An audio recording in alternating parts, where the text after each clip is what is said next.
Hope we're all doing good. It is math time hard locked. Hope you're doing well. And we got some DMs from last time we streamed math. So let's see what's up with this. So there is this. Please help me. Wait, I did my cookies. I did this last time I streamed math, and now I'm still getting this stupid cookie. Okay, fine. It's yeah. I'm just gonna deal with having a giant box at the bottom of my screen because I have no idea why I'm getting that notification. We always need more cookies. Apparently, yeah. There's a like fortune cookie thing there, which is fun. But yeah, okay. So this person got their help. Let's see. They were doing this differential equation. They got this far and weren't sure how to solve it explicitly for y. We did do that, and we gave them the next step. Um,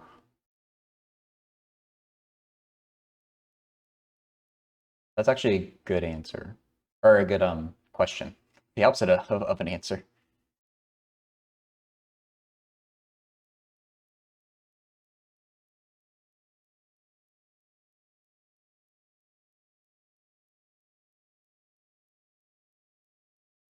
I think because the next step is you raise e to the power of both sides. Okay, well, let me just show this on the whiteboard. Uh, Actually, I'm just gonna take that out completely and rewrite what's on here.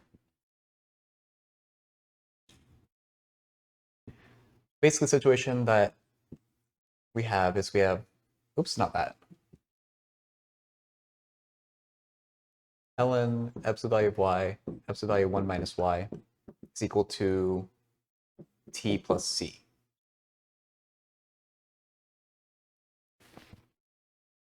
Just making sure that I'm right. I am right.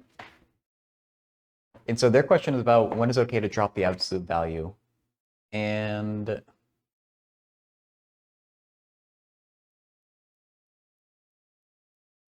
I think it's okay to drop the absolute value. Well, first off, we can do a little simplification where the absolute value of something divided by something else. That's not sort of a simplification even, but you can basically group together the absolute value bars if you like that more. I don't think you even have to do it here though. And I think we're allowed to drop them. I mean, yeah. We're allowed to drop them because for the next step we do e to the power of each side. We should let them red. It's always kind of a tricky thing that most people usually just gloss over. But if we do e to the power of each side, you have absolute value of y over 1 minus y. It's equal to e to the t plus c. E to the something to a power of something. Oh. A positive number to any power, and e is positive, is always positive. You're never going to get a negative result. So the absolute value part here is redundant. So that's why you're allowed to just drop them, I think, at this stage. Because e is 2.71 or something like that. And for any power you can name, that's a real number, you get a positive result. Okay, that makes sense. Me at least.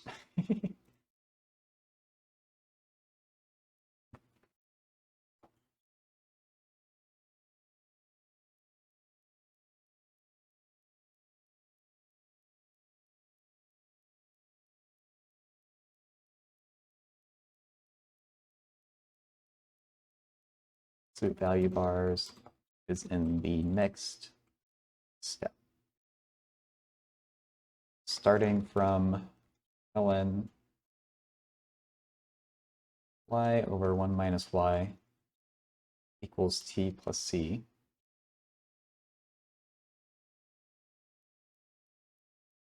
First group, the absolute value bars.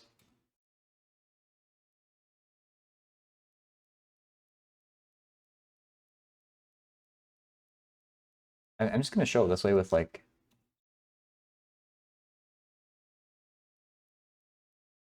that's not a parentheses at all, is it? Not necessary.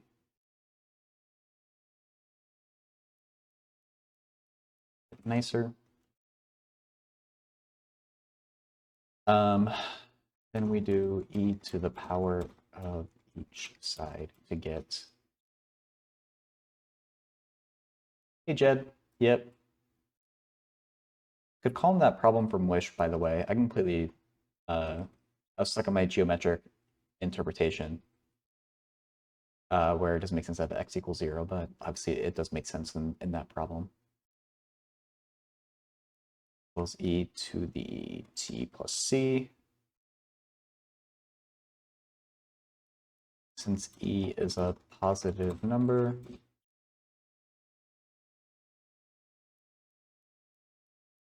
any power t plus c that you raise it to will result in another positive number. So the absolute value bars are unnecessary here, since the result is positive anyway.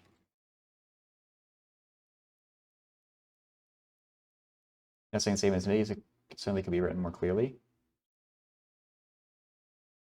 Yeah, I assume that there's some procedural way to know for sure like what that means, but I don't know it.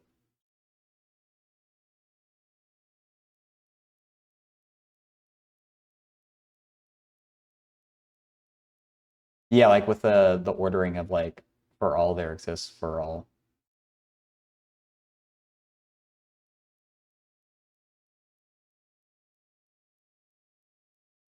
Okay.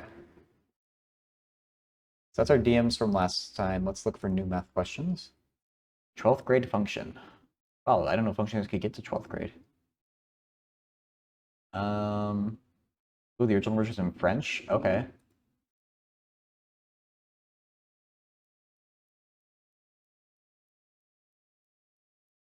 I wonder which one is going to be harder to understand. Let the function be defined by negative infinity to 1 by f of x equals negative 1 over x minus 1. Consider the curve representation of function f drawn below. Okay.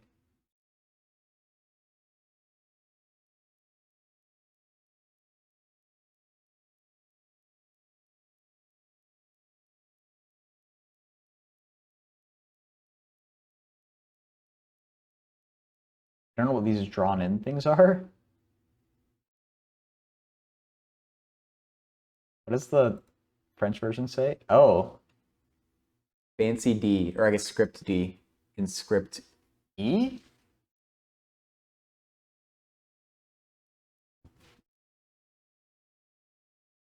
Maybe it's a script L, I don't know.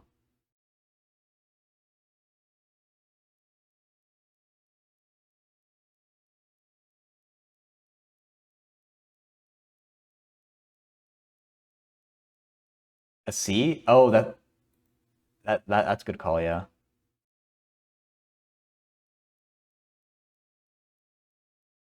Yeah, it's probably closest to a C. Um, okay, that I haven't seen that abscissy whatever word. Demonstrate that the line fancy D4 equation y equals 4x is tangent to the curve at its point. Yeah, I guess x equals 0.5. Oh, it's the opposite of ordinate. Okay.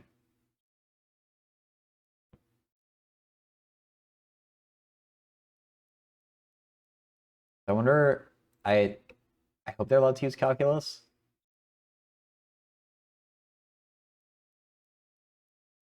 Hold coordinates. Oh, that makes sense. I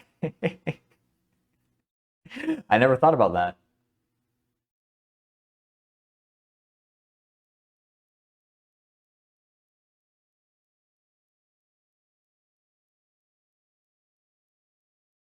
So they want to prove that y equals 4x is tangent for x equals 0.5. Now I wonder if they're supposed to... Is there a non-calculus way to do that? I guess you could equate them and show they only intersect in one point. And that's a non-calculus way.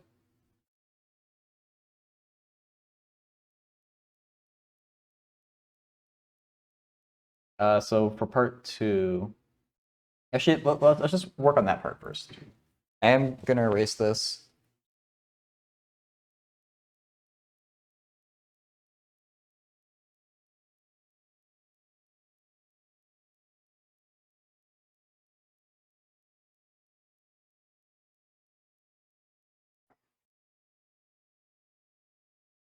Stand up. Okay.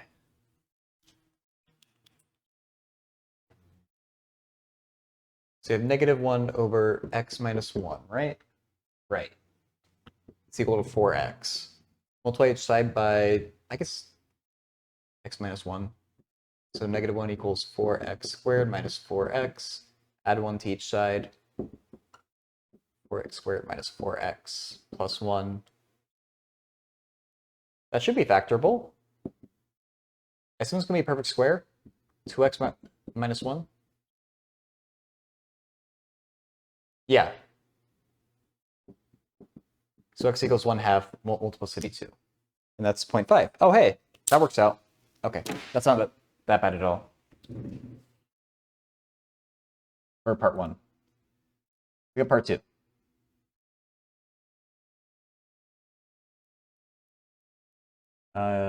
Conjecture. According to the values taken by the strictly positive real m, number of points of intersection of the curve in the line.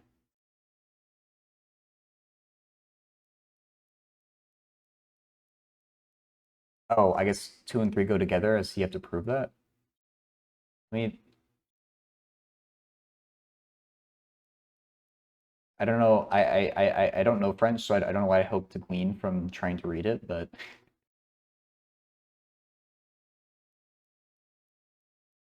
why are these two separate questions? It seems like I feel like I'm misunderstanding. I feel like part 2 is incomplete. School C French math problem. Yeah.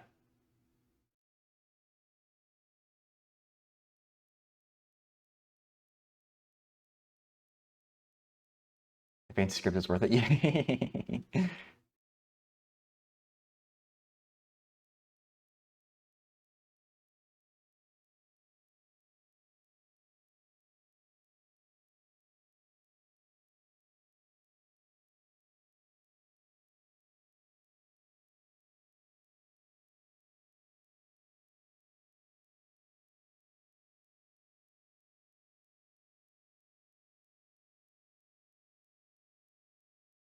Are they saying to complete the conjecture, maybe? Like the number of points, if you have a line y equals mr, or I guess y equals mx, I don't know why it's r, but if you have a strictly positive real m, I assume the conjecture is that it only intersects the curve once.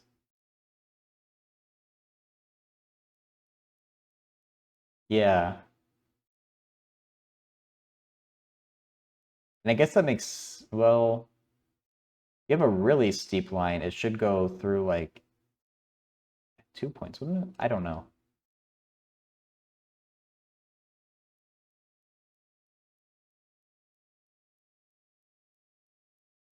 Yeah, it seems like there should only be one tangent line through the point 0, 0.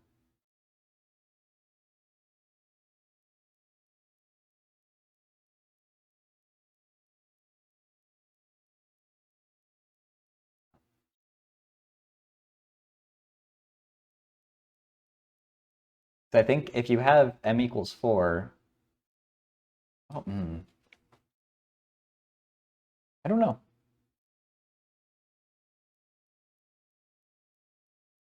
Can we find all tangent lines that go through the point 0, 0? We differentiate it?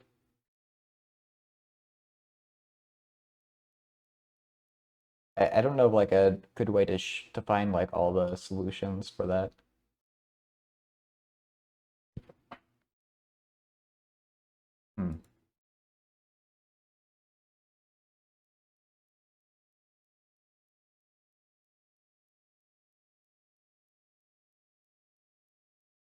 I guess. Well, I guess if you differentiate it,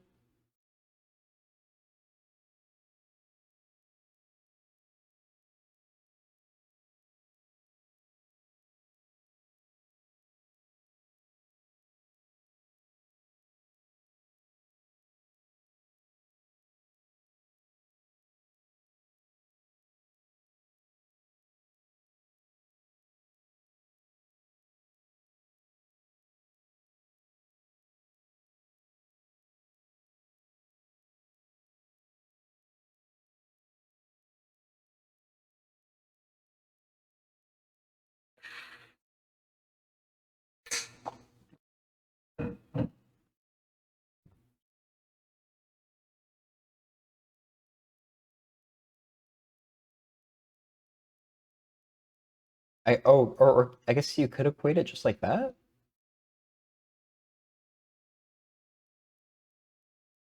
with a general M.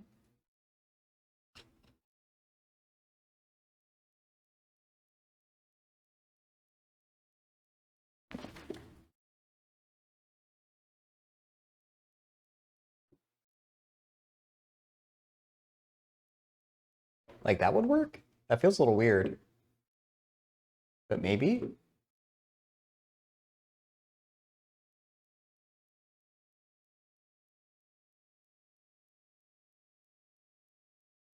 Wait, minus B. And B is already minus.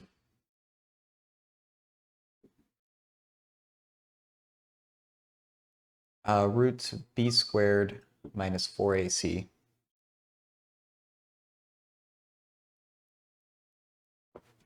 2M.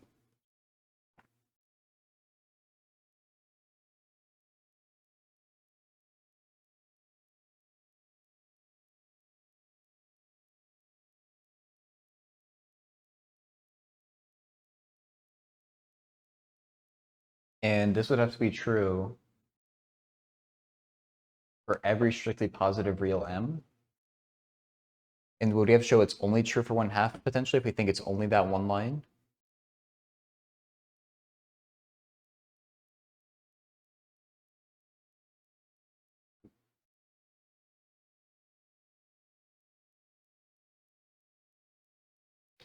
Uh,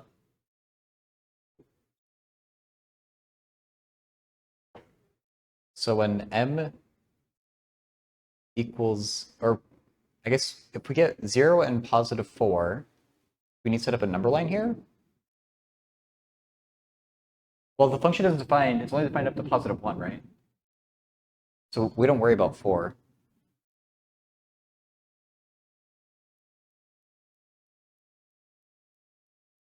If M is positive, square root M squared minus 4 over 2M approaches 1.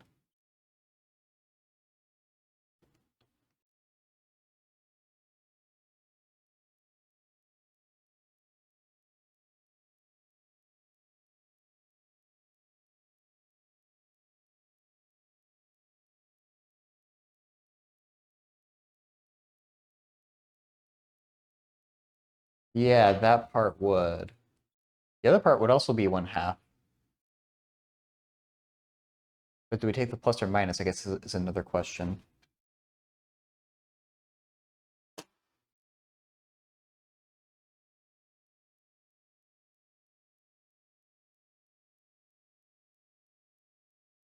And M can be more than 1, actually, so.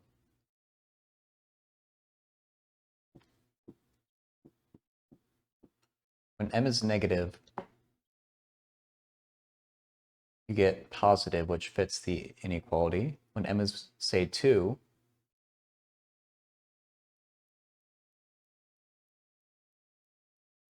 you get a negative number, which does not fit. When M is, say, 5, you get 25 minus 20 is positive. So M can't be between 0 and 4. Yeah.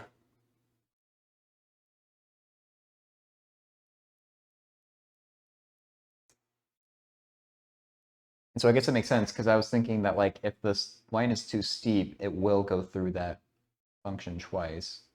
Yeah, sure. Because I was thinking like once your M does get too high, you're gonna go from like, you know, you're gonna hit it at this point from the origin and go through at a second point out here, something like that. But if your M gets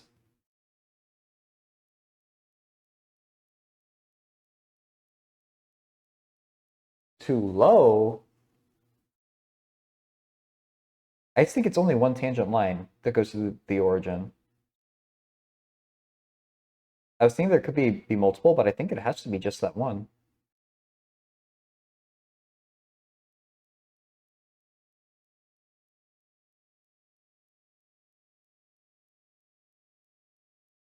Yeah, because M between 0 and 4 would be like out there. M is bigger than 4, there's a secant line. Yeah.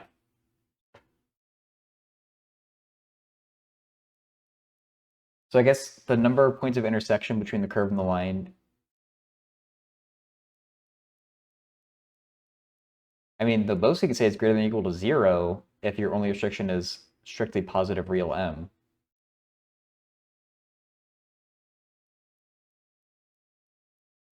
This feels, I feel like,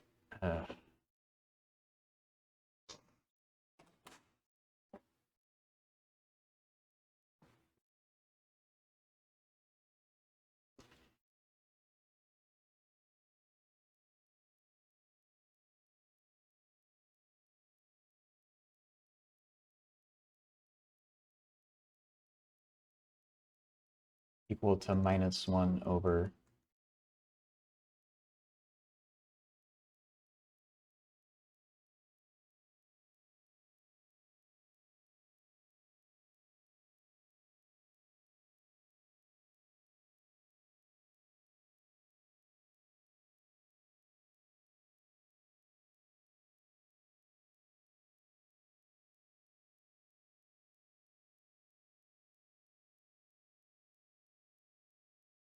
Okay, so the worst part, I think we're on the same page here for each line should be unique by changing the slope only.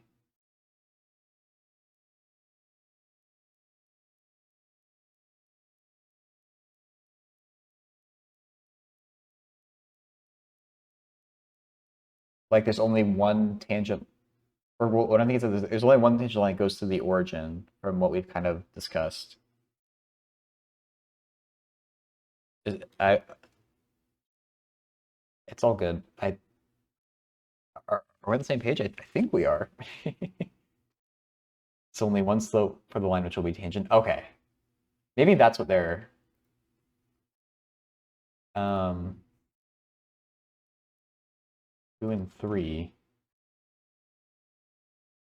Part 2 asking you to complete the conjecture of how many the conjecture, and part 3 asking to prove it.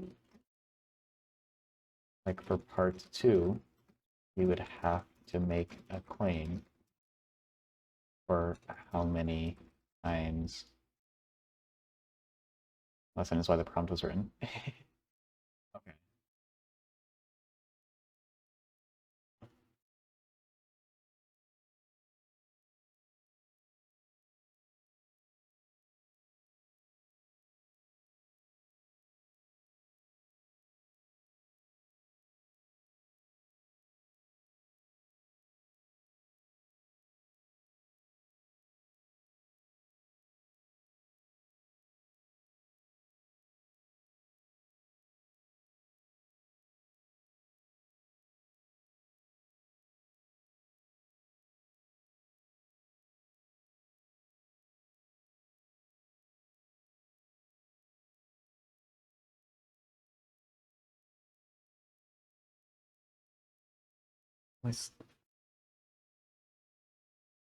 I don't. I'm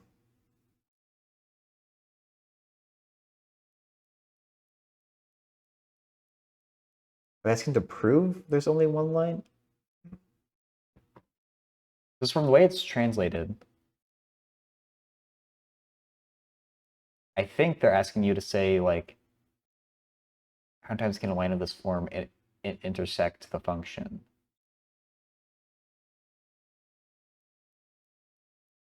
means 0, 1, or 2. And you could say the cases where that happens.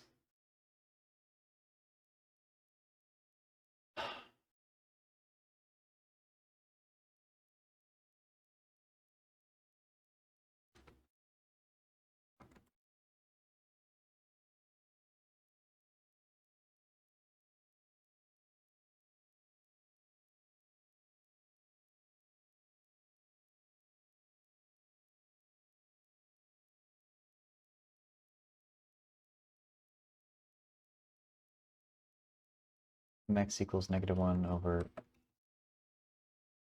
-1.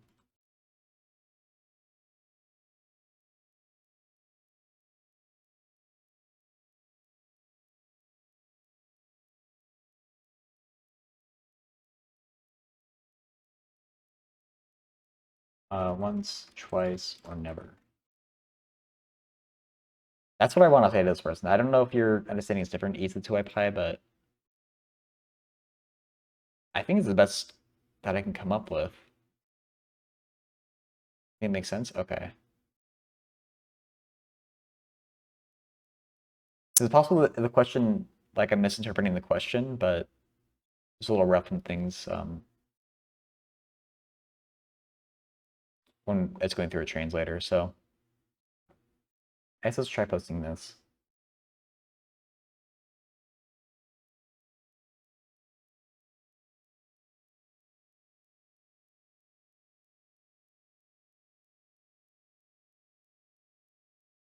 No comments on this. They kind of wrote an essay though.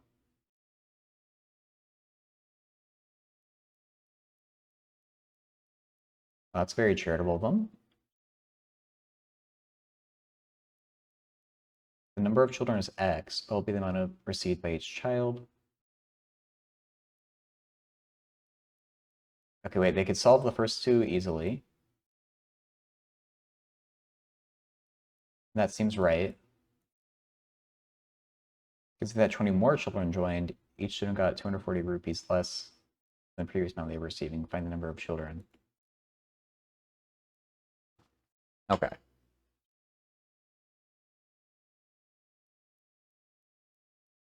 So the initial amount, 18,000 over X plus 20.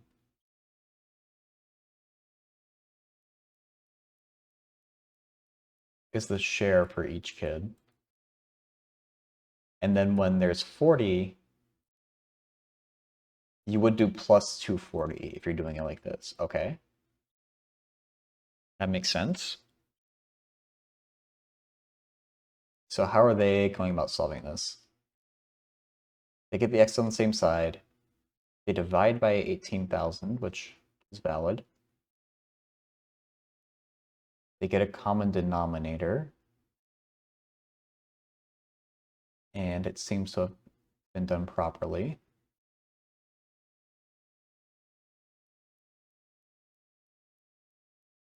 I think there's an easier way to do this. I don't see any mistake in the way that they've done it so far, though.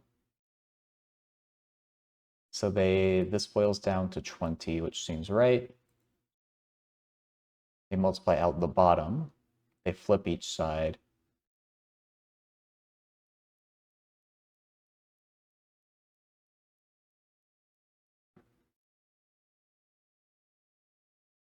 I went with 10. Oh, I mean, this seems right. They can, it is important to know X is the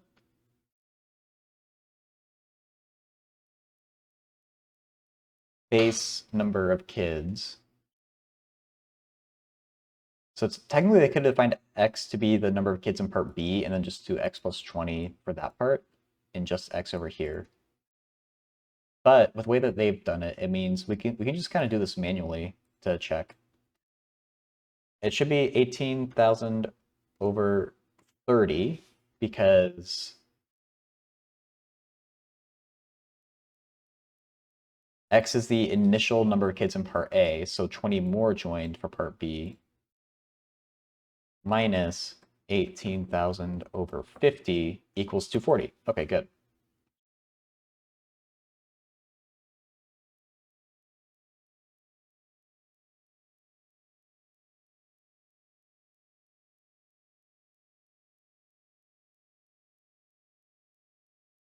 way of checking your answer. Oh, wait. They went with 10 as the answer, but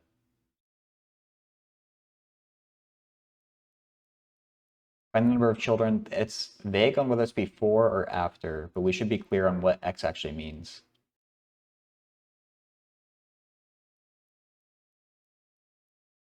It's important to interpret it correctly. X, as you've defined it, is the initial number of kids from part A.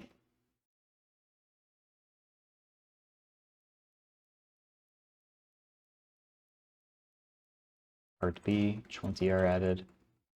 In part C, 20 more are added on top of that.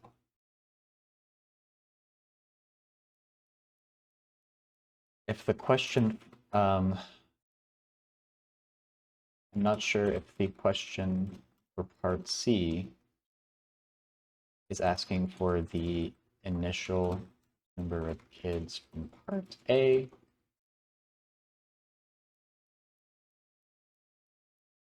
the number of kids after 20 more join, or 20 join, or B, or the number after 20 more join, or C.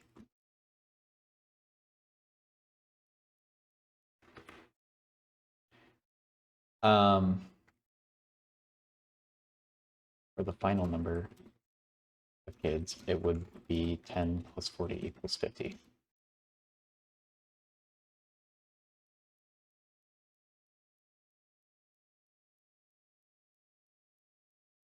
And then I kind of want to throw something in about their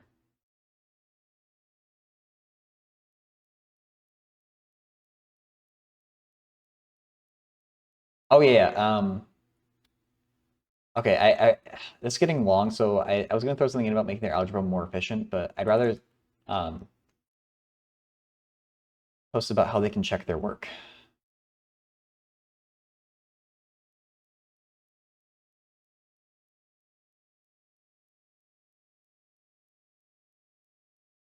By checking it, 18,000 over 30 minus 18,000 over 50 is equal to 240. So you did the math correctly. It's already a little long, so I won't mention the outro part yet, because or at least I'm just gonna leave it at this. I can't talk, dude. I'm very bad about over-explaining things. Can't understand what Drunken Me did last night, but it seems right. I gotta see what this is. Oh, it said there's a comment, but it didn't actually come through. They got the floor function?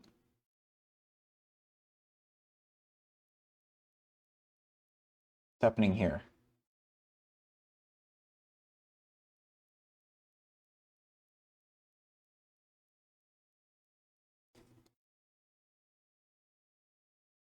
Really? So if x is even, I'm just only looking at the first line. If x is even, the first term will be half of that in even. The second term will be the same number, because you'll get 0.5 and the 0.5 gets chopped off,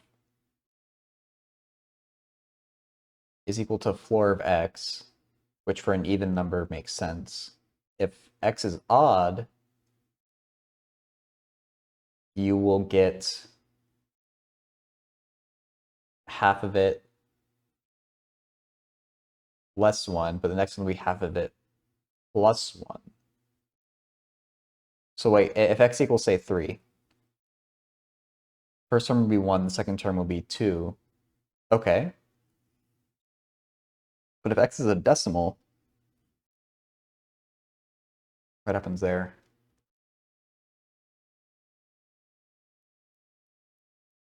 Also, if x equals 0, no, 0 still works.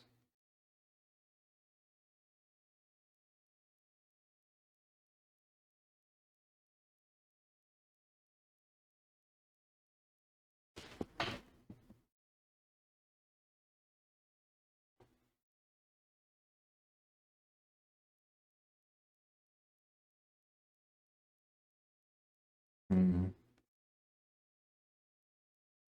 I mean, I feel like there's a tricky case here where even and odd only apply to integers as far as I know, unless they're accounting for that in the last part of their work down here.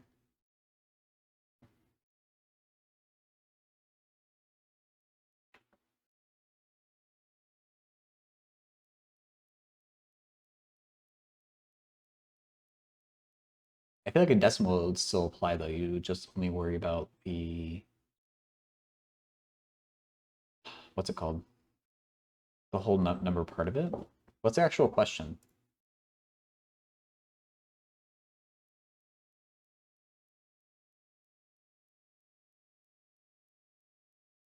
I can't understand the part where they put y in red.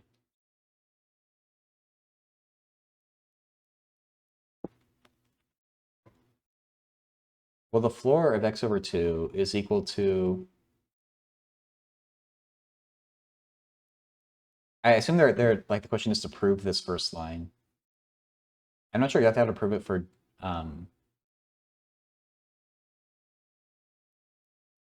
decimals, but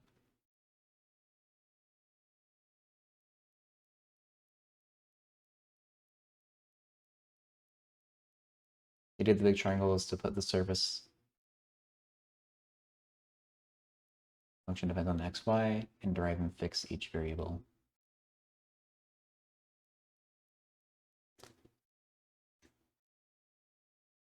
Yeah, I feel like we could get constraints for like what the triangle's supposed to be and still get like functions with those. I'm just not sure exactly how.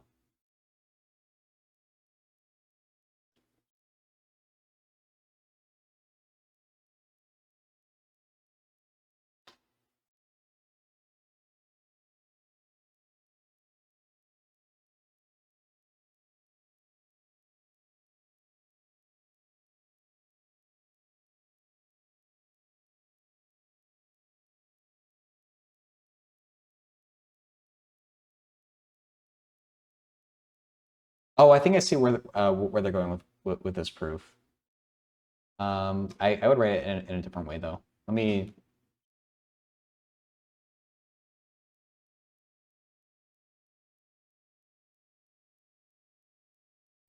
make it smaller. I'll keep the work that I have up there on the boards in case it's helpful. I will have to squeeze stuff in, but I think I can make it work. Plus x plus 1 over 2 is equal to floor x. So if x is even, then the person isn't sure which. I agree with the claim, but we're not sure why. X, oops, no.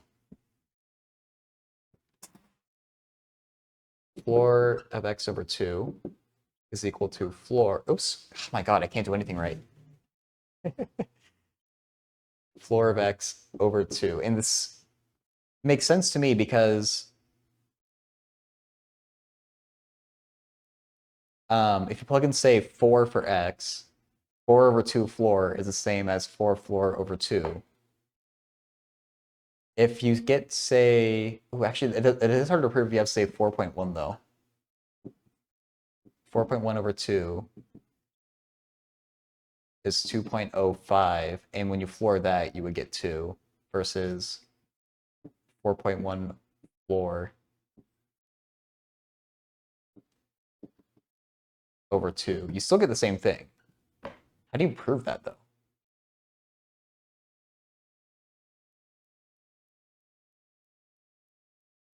Could you... I feel like you would split it up into the whole number part and the decimal part. All right. See you around to e2 pi. Thanks so much for hanging out.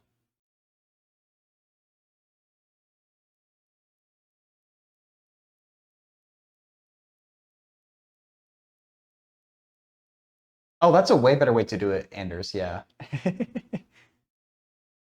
That doesn't help with the decimal part, but for just an even integer, that is way that is like way more intuitive. You just plug in x equals 2k, and you would get 2k over 2 plus. Actually, it will be a little bit different for that one, because that would simplify to be just k floored. This would be, I guess you could make the claim that is k floor, because I mean it makes intuitive sense to me. I can't like prove that rigorously, I don't think, but 2 times k floor, I feel like we'd be allowed to bring the 2 up front. Well, I guess no. Because if k is equal to, let's say, 3.6, when you multiply the 2 is important, isn't it?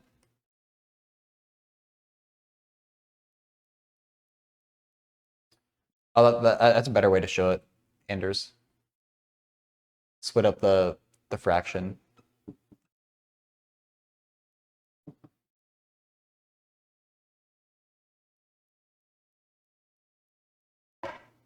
So that simplifies to k plus a half floor and k plus a half. Well, can you make that simplification though? If k is 3.6, that does affect what the flooring will be. Well, no, we're saying that x is, or we're saying that k is an integer here. So in this case, it would. I feel like proving this for non-integers is the real hard part of the problem, though. Even though, like, I'm kind of glazing over steps here.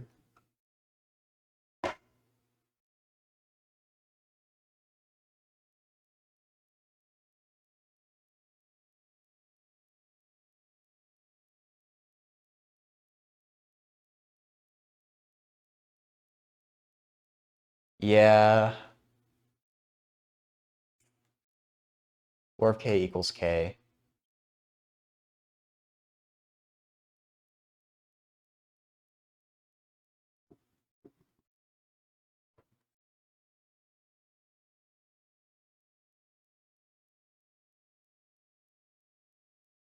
So I think you could actually maybe generalize this and say, if I'll put even in quotes, and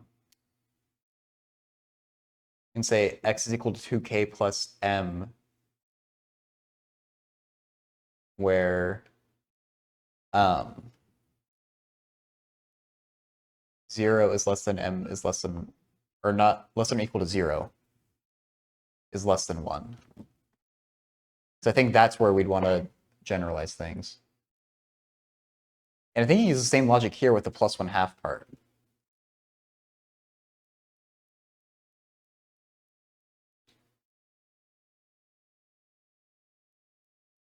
So if we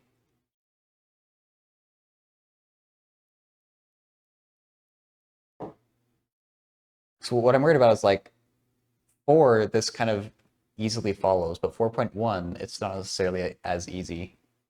So that's why I want to do like the plus m, where m is the decimal part and k is the integer part.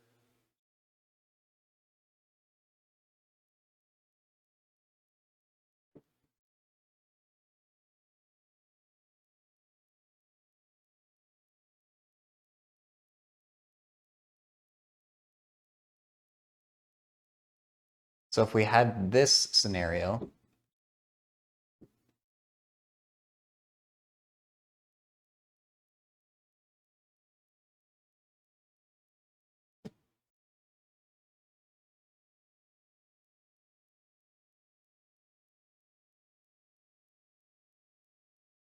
maybe I'm going off the deep end here, but I feel like that's what you have to do to like really show it.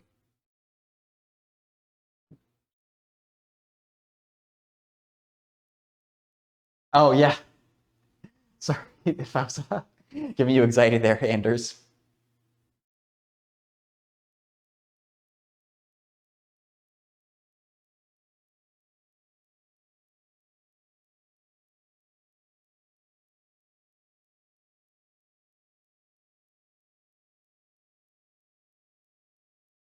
Um,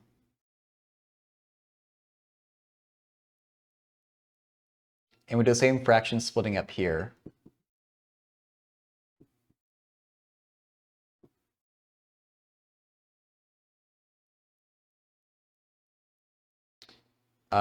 Equals k plus, I think m plus 1 over 2 can stay as a fraction. And at this point, we need to make a claim about m over 2 and m plus 1 over 2.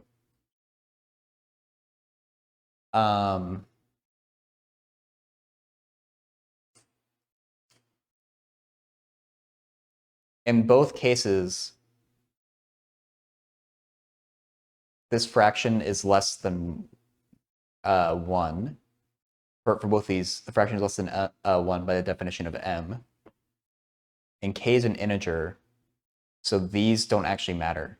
Neither does this m. Okay. I didn't think I'd be able to work this out, but k is an integer here, so we can just drop all the, oops. We can just drop the floors because they don't matter.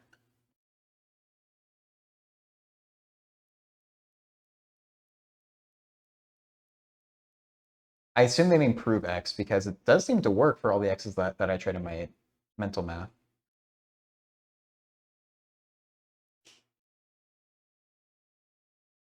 Well, for this part here, Anders, m is less than, it's strictly less than 1.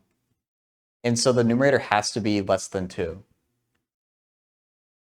went to English class, you can prove x.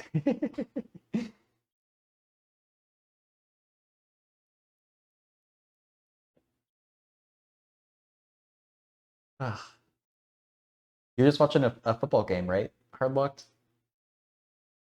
X's in your ABCs? Yeah. Dude, we should. Yeah, just like forget all this, just X's in the ABCs. Maybe? Okay.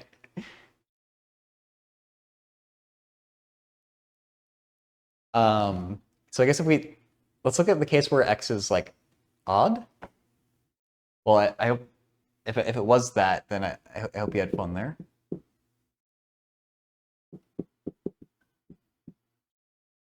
If X is odd in quotes, because we do have a decimal after it, it's equal to 2k plus 1 plus m, and then with the same thing.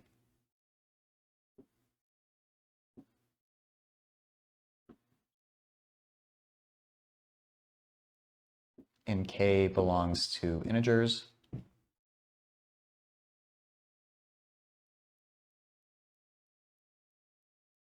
And I think this still applies to negative numbers.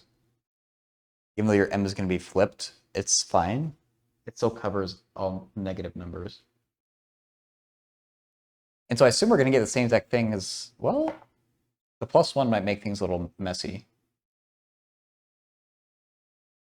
Maybe minus 1 is a better construction, because otherwise we're going to get like a 2 over there and it's going to get weird. Minus 11? Yeah, that's what I want. Minus 1.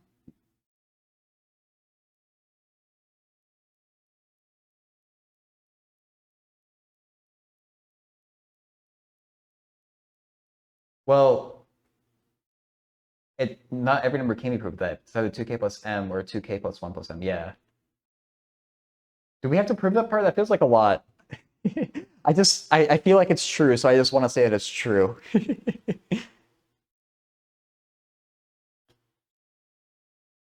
I don't know how you would prove that, to be honest. That seems too, like...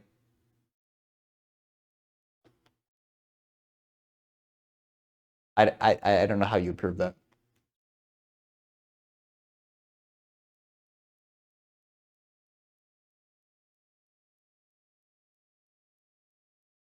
I don't know. If I just ignore that and assume that I'm right, I don't want to see how this math works out, though. 2k minus 1 plus m over 2. 2k minus 1 plus 1. Oops. 2k minus 1 plus m minus 1. No, wait, plus 1. Duh. x 2k minus 1 plus m. Just kidding. Okay.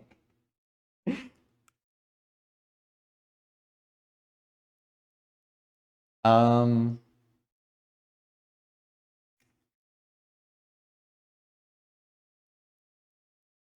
so I guess let's split up the fractions.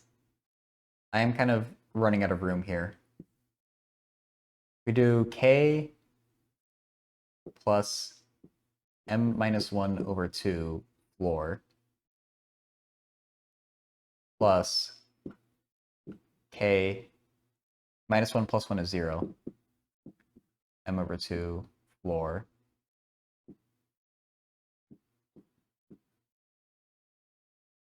Now m minus 1, this is a negative number.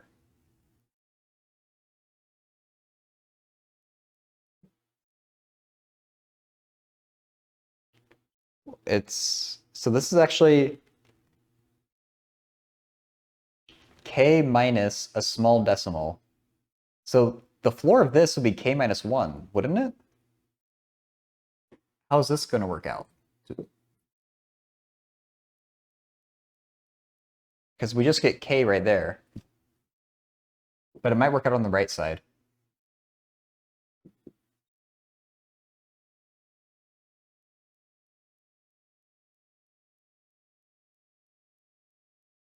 Because the floor of 2k minus 1 plus m, by the same logic, we can just get rid of the m, actually. So we should get 2k minus 1.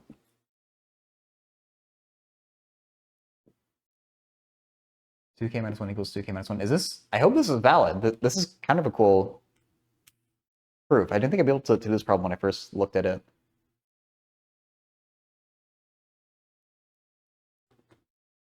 I don't know if this is technically right. This seems correct, though.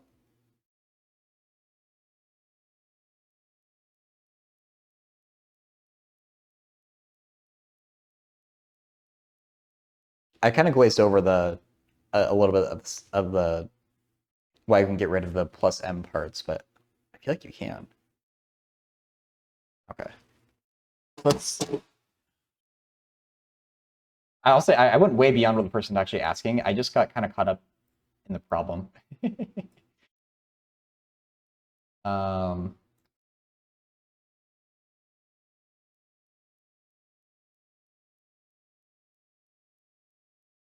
okay. Watch someone else just post the answer. Okay, no, good.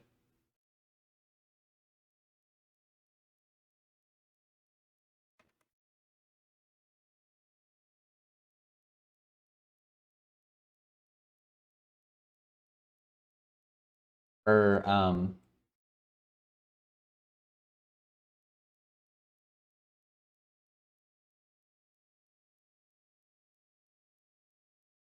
oh, I see how they're drawing the floor. Is there a symbol for the floor? Or like, is there like a character? I mean, say math floor symbol. There we go. That's what I want. Let's copy paste these bad boys.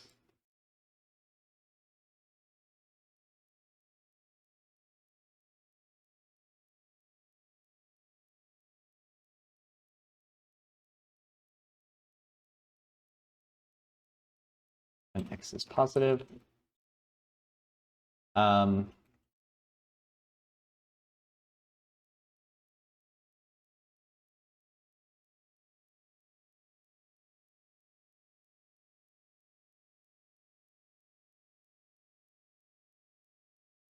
so should I say it's a...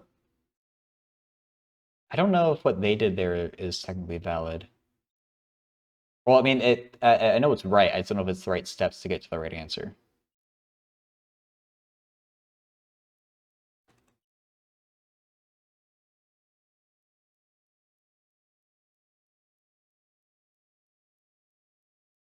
That seems like a leap of logic to me. Oh wait, when x is positive, when x is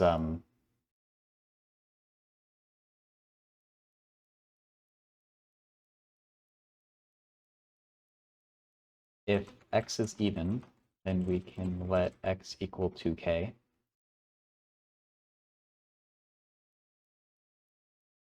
X over 2 equals 2k over 2, which equals k, which equals k.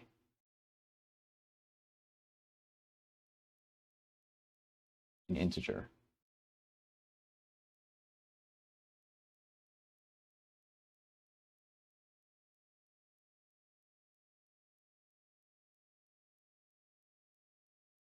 If x is odd,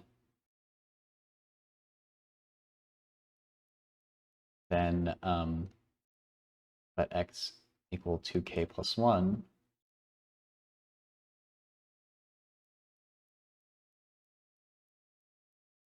Equals 2k plus 1 over 2. Then we split up the fraction. 2k over 2 plus 1/2, which equals floor k plus 1/2, which equals k.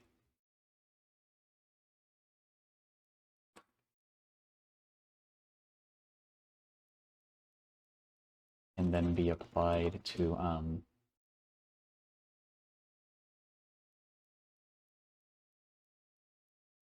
the x plus 1 over 2 term.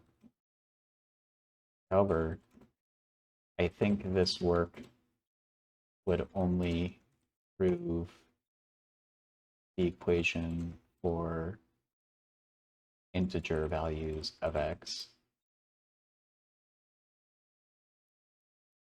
The way I extended it to all real numbers is to let in even x equal 2k plus m, where 0 is less than or equal to m is less than 1,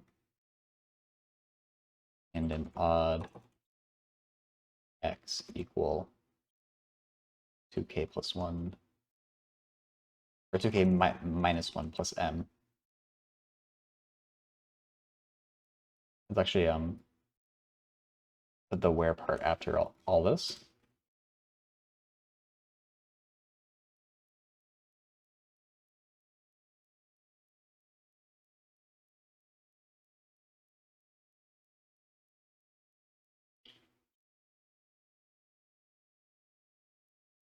I believe both cases can be proved by substitution the original equation and using the properties of floor functions to get rid of the decimal parts, e.g., or IEM.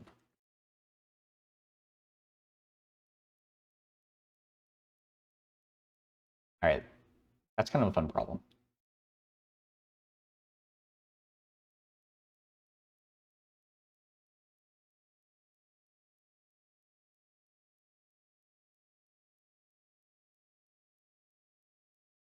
All right, what's this one about?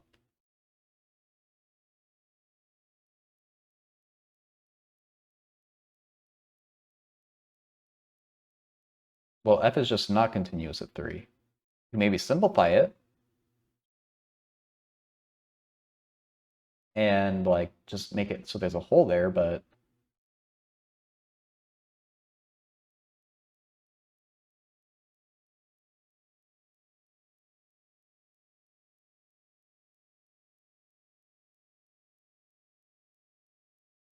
okay, so this person seems to have the same question as I do. That is weirdly phrased. I bet you're supposed to rationalize the numerator? Actually, now that I say that out loud, that doesn't really make that much sense.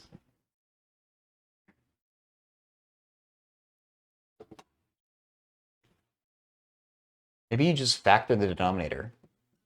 But it seems like if the question is limit as x approaches 3 over x minus root 3 over x minus 3.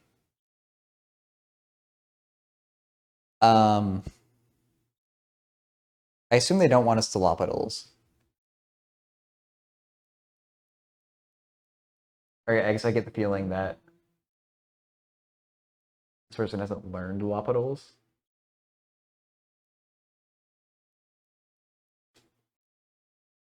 You could say that. Well, okay, let's just try to factor the bottom and see what that looks like before we go too much further.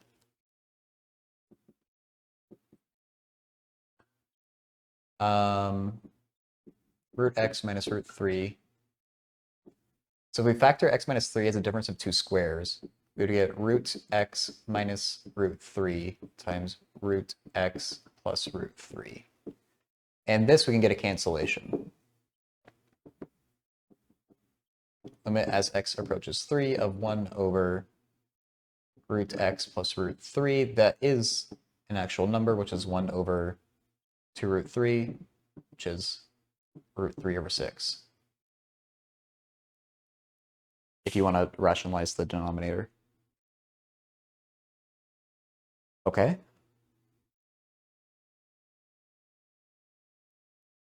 If you did use L'Hopital's, I imagine you'd end up with the same thing. I don't really feel like doing it, though.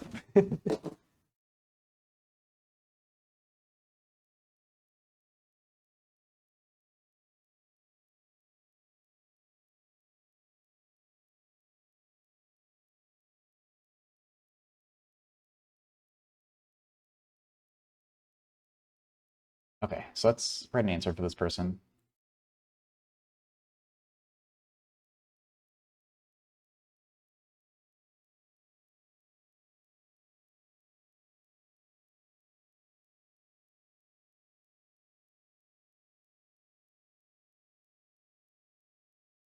Um,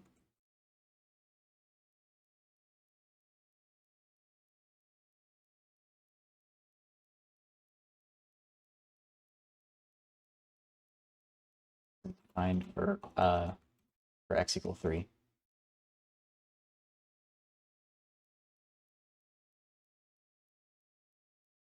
I think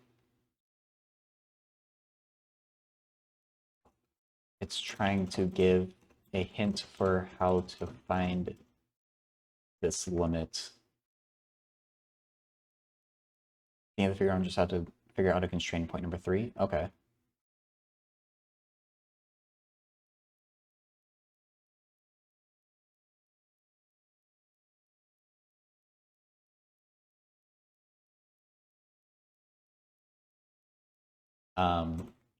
By looking for simplifications. I can't spell.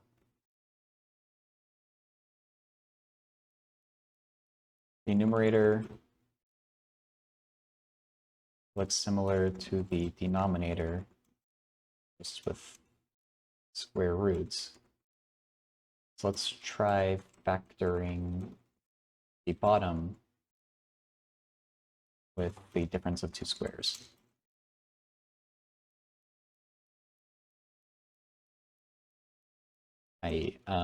X squared plus a squared equals x plus a, x minus a.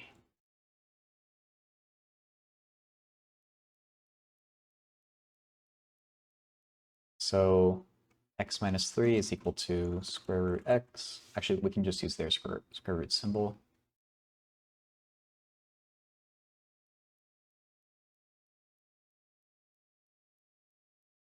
Square root x plus square root 3. Now plugging back in gives x minus 3 over the same thing, but with pluses. Or one of them has a plus. A cancellation.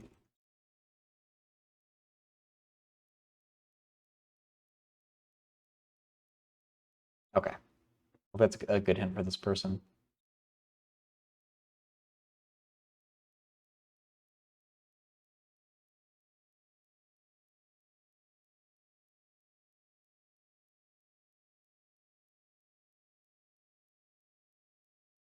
I don't know, it is a fun problem to try and figure out.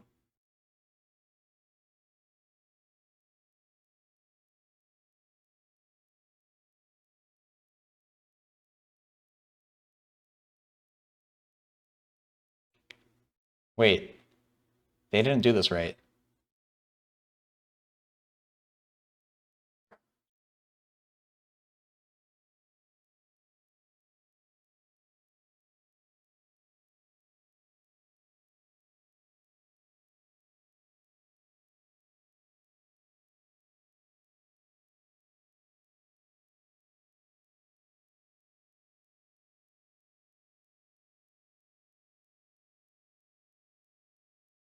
The problem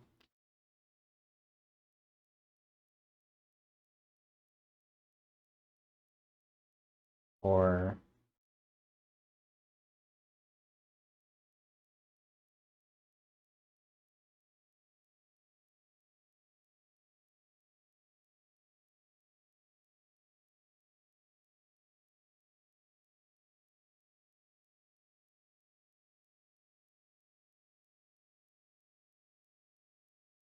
applies to 1 over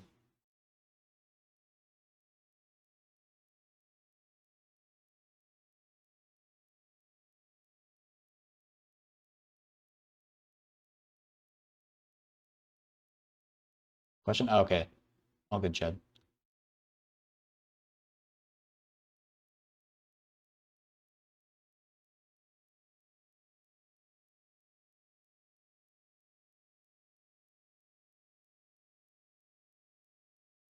So yeah, I was being very careful with my parentheses here because this problem is completely different from this problem. And so I was assuming it was like this, and so I factored the bottom to get a cancellation. But I think they might be getting their rules with square roots confused.